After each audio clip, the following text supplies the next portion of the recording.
Bonjour à toutes et à tous. Chaque année, les Français dépensent 2 milliards d'euros en compléments alimentaires. Réparateurs de sommeil, anti-stress ou encore perte de poids, leur efficacité est parfois remise en cause et leur consommation pourrait même comporter des risques.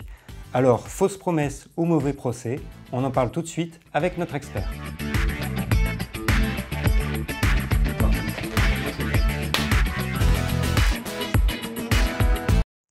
Monsieur Cousin, bonjour. Bonjour. Alors, vous êtes responsable du pôle complément alimentaire à la Direction générale de la concurrence, de la consommation et de la répression des fraudes.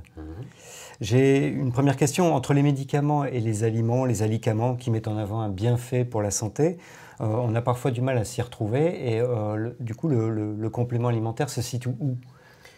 Alors, d'un point de vue, on va dire strictement juridique, les compléments alimentaires sont des aliments, ce qui est plutôt une bonne chose parce que ça permet en effet d'appliquer à ces produits le corpus réglementaire extrêmement rigoureux que l'on applique aux aliments, que ce soit en matière de sécurité sanitaire ou d'étiquetage. Et je pense par exemple aux teneurs extrêmement basses en contaminants. Donc ça, c'est plutôt une bonne chose. Ce sont des aliments, mais qui ont leur spécificité, c'est-à-dire que ces produits se caractérisent par une présentation et une composition particulière, puisqu'il s'agit, si vous voulez, de doses, des gélules, des ampoules, qui sont concentrées en ingrédients et en effet nutritionnel ou physiologique, un effet santé. Voilà. Quand on parle d'ingrédients et effets santé, on pense par exemple aux vitamines, minéraux, aux plantes, aux micro-organismes, aux substances qui sont définies comme les acides aminés, les fibres, ou alors à des ingrédients plus complexes, par exemple la gelée royale. Voilà. Donc voilà, pour résumer, ce sont des aliments, mais qui sont présentés sous forme de doses et qui concentrent des ingrédients actifs sur la santé. Donc vous voyez bien que cette définition est susceptible d'apparenter ces produits à des médicaments. Et c'est là qu'il faut faire attention, parce qu'en fait, ces produits ne sont pas des médicaments. C'est important que le consommateur garde bien en tête que ces produits sont destinés à la population générale en bonne santé, pas du tout à des populations pathologiques. Ils n'ont pas du tout vocation à guérir ou traiter des pathologies. Ils ont uniquement vocation à participer au bon fonctionnement de l'organisme, à maintenir en bonne santé, au même titre que l'exercice physique, par exemple. C'est la DGCCRF qui fait les contrôles? Alors, oui, en effet, c'est la DGCCRF qui, de manière générale, vous le savez, est chargée de la protection des consommateurs, qu'il s'agisse de leur sécurité ou de la protection de leurs intérêts économiques. C'est également elle qui est chargée de garantir un fonctionnement loyal et libre de la concurrence entre les entreprises. De manière générale, c'est l'administration qui est garante de l'ordre public économique. Alors, dans le domaine plus spécifique des compléments alimentaires, la DGCCRF a organisé des contrôles qui sont d'ailleurs renforcés pour ces produits. Pourquoi sont-ils renforcés? Parce que d'une part, vous avez un premier niveau de contrôle qui est exercé par l'administration centrale à Paris lorsque les produits sont déclarés. Il faut savoir que tout complément alimentaire qui est destiné à être mis sur le marché doit être déclaré à l'administration française. Et cette déclaration se fait par le biais d'une téléprocédure dédiée. Et donc l'administration, la DGCCRF, reçoit, il faut savoir, environ 1100 déclarations par mois.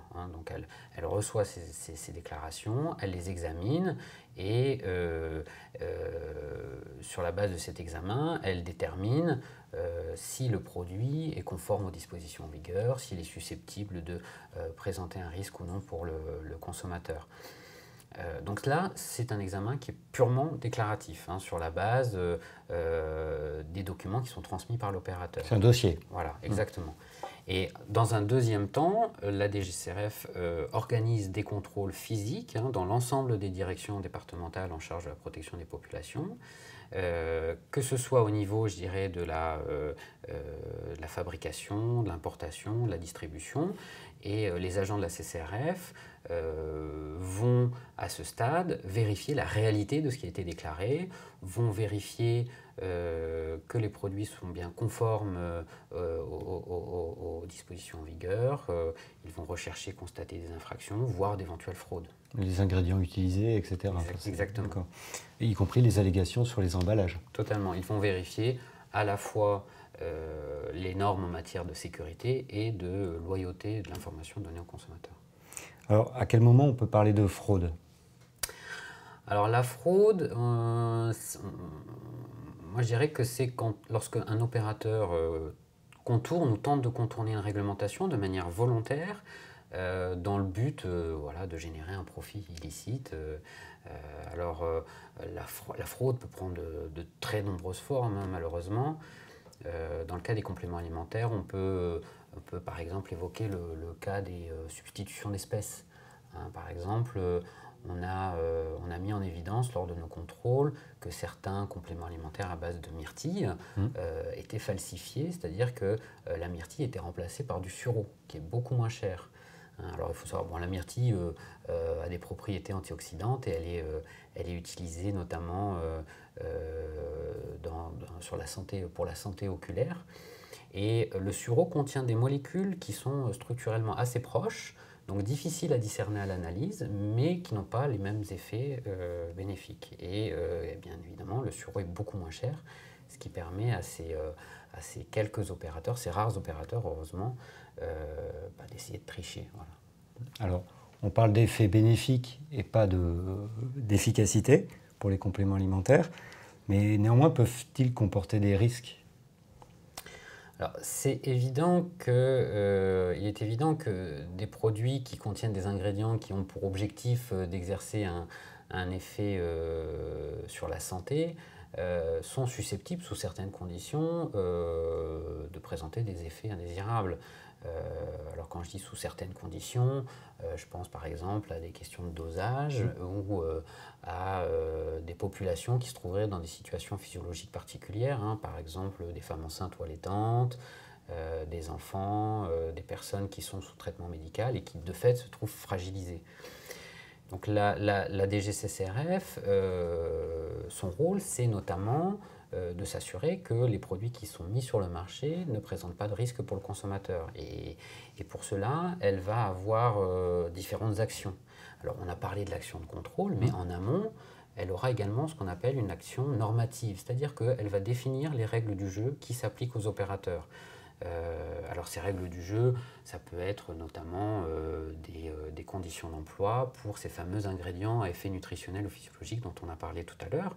Alors ça peut être des doses maximales, par exemple vous ne pouvez pas dépasser 200 mg de caféine par portion journalière, ou alors ça peut être des avertissements à destination des populations à risque. Alors on peut prendre l'exemple du millepertuis. Tiens, c'est une plante qui est régulièrement décriée parce que malgré un profil toxicologique relativement satisfaisant, elle est susceptible d'interagir avec les médicaments hein, et de renforcer leurs effets ou alors de les amoindrir.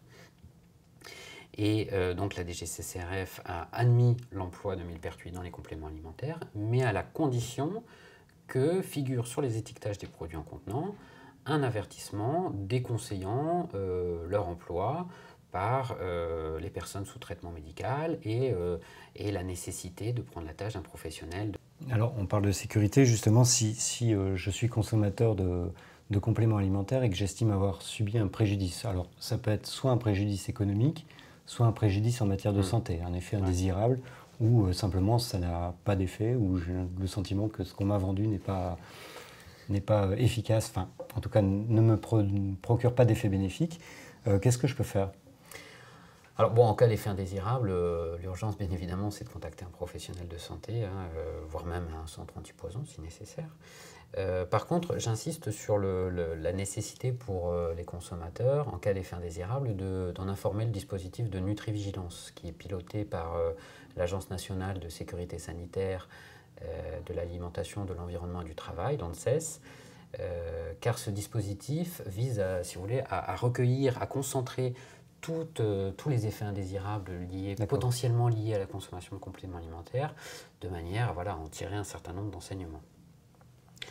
Alors en cas de préjudice plutôt de nature économique, on va dire, il faut contacter les agents de la CCRF qui sont situés dans les directions départementales en charge de la protection des populations et qui vous orienteront sur les mesures à prendre. Hein. Alors d'ailleurs, j'en profite pour signaler le fait que la DGCCRF a développé une application qui s'appelle Signal Conso et dont l'objectif justement est de recueillir plus rapidement, plus facilement les plaintes des consommateurs lorsqu'ils rencontrent dans leurs achats quotidiens des problèmes, voilà, des défauts. Et cette application, elle doit permettre justement à la fois de permettre à l'opérateur de corriger rapidement le défaut lorsqu'il prend connaissance de ce signalement. Et pour ce qui concerne la DGCCRF, l'application permet d'agréger des données, là encore, une fois, de les concentrer, de les examiner et de cibler voilà, ces enquêtes, sur les opérateurs voilà, qui reviennent régulièrement. C'est une application qui est téléchargeable sur son smartphone? Oui, exactement. Alors pour l'instant, elle est en version test dans trois régions, mais elle sera bientôt déployée dans toute la France. Très bien. On arrive au terme de cette émission. Quels conseils donneriez-vous aux consommateurs vis-à-vis des compléments alimentaires? Alors bon, le premier, c'est d'éviter absolument ce que moi j'appelle les produits miracles, c'est-à-dire les produits qui vous font prendre des vessies pour des lanternes, hein, très clairement. Si un produit commence à revendiquer un effet très fort, très rapide, clairement, il faut fuir, hein.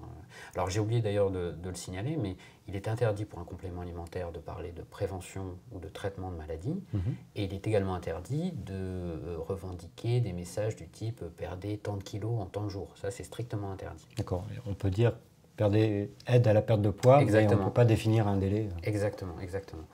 Et donc, voilà, premier conseil, c'est vraiment de fuir ces produits miracles.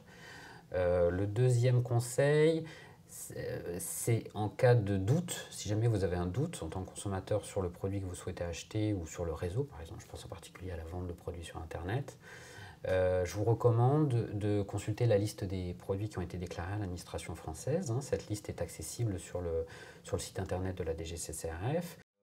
Ensuite, après l'achat, moi je recommande quand même aux consommateurs de bien lire les consignes qui sont sur les étiquetages, de les respecter, puisque ce sont des informations qui visent à garantir un usage sûr de la denrée alimentaire, hein. Ce ne sont pas des produits anodins, les compléments alimentaires, hein. Ils peuvent, on l'a dit, avoir des effets sur la santé. Donc bien respecter le mode d'emploi préconisé, avec une dose journalière recommandée à ne pas dépasser.